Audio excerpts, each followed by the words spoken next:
Assalamu alaikum warahmatullahi wabarakatuh.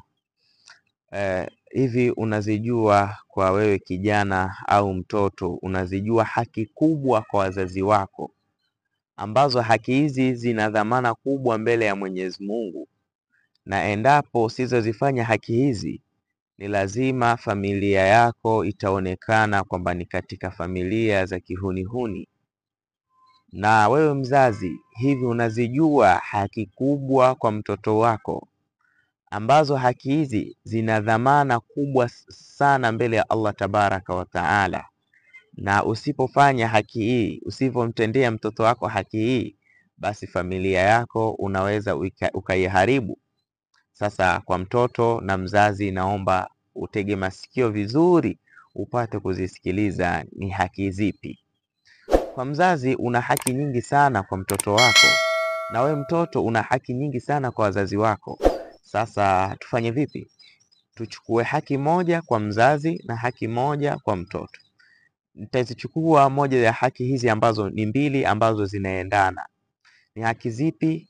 Ni hifdhi sirrin.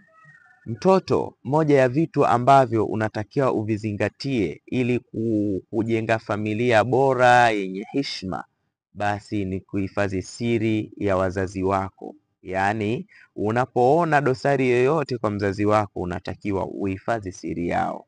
Yaani, hautakiwi useme siri ya familia au siri ya wazazi, kwani utakapofanya hivyo, basi utakuwa umefanya kitu kikubwa sana. Lakini endapo utajaribu kuona dosari ya mzazi na ukajaribu kuambia watu, wallahi familia itaonekana haina heshima kabisa. Na we mzazi, unatakiwa uhifadhi sana siri ya mtoto wako. Usije ukasema huyu si mtoto tu, huyu si kijana tu. La, naye mtoto anatakiwa ahifadhiwe siri yake, sio uchafu au madhaifu ya mtoto akawa anatambua kila mtu. Nawe mzazi, una wajibu mkubwa sana wa kuhifadhi siri ya nani? Ya mtoto wako. Niwape kisa kidogo tu ambacho kila mtu anatakiwa awe na ibra nayo au awe na mazingatio nayo. Ni kisa ambacho kilitokea maeneo ya huku nyumbani, maeneo ya nyumbani. Kijana mmoja kupata bahati ya kuokota dhamana ya mtu. Ina maana aliokota pesa, ilikuwa ni takriban 300,000 ya Tanzania. Baada ya kuokota 300,000, hakuwa na imani kwa sheria ya kidini kusema kwamba ajaribu kuwatangazia watu na mtu apate haki yake, lakini alichoamua kufanya ni nini? Ni kuhifadhi siri katika moyo wake, na maamuzi ambayo aliyechukua ni kwenda kununua vitu vya ndani, vitu vya familia, katika kusaidia familia. Lakini kitu gani ambacho aliamua kukifanya?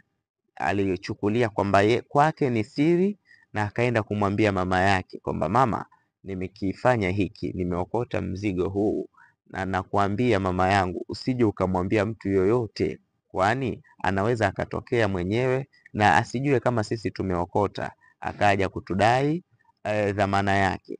Mama akasema, usijali mwanangu, hilo kwa hapa tu limefika. Tena akaanza kugonga kifua limefika hilo mwanangu. Subhanallah. Siku moja mtoto wake kaenda kazini, anarudi bwana anaambiwa alipe pesa za watu. Kwani ilikuwaje?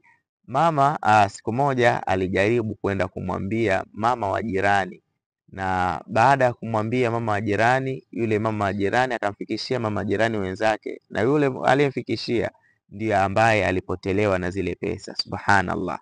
Ni kisa cha kuzingatia sana, kwa maana mtoto siku hiyo akaenda kumwambia mamake, mama, kwa nini ulimwambia mtu fulani? Mama akasema, mwanangu, si yule tu mama fulani tu yule. Na hiyo ndio kitu ambacho wanacho wazazi wengi, kwamba mtu anaambiwa, mama, hiki usimwambie mtu tu, hiki unakiona hiki usimwambie mtu. Baadaye utakuta ipo katika nyumba ya pili. Katika mambo ya kineema, mambo ya yoyote yale, usijaribu kuhadisia watu.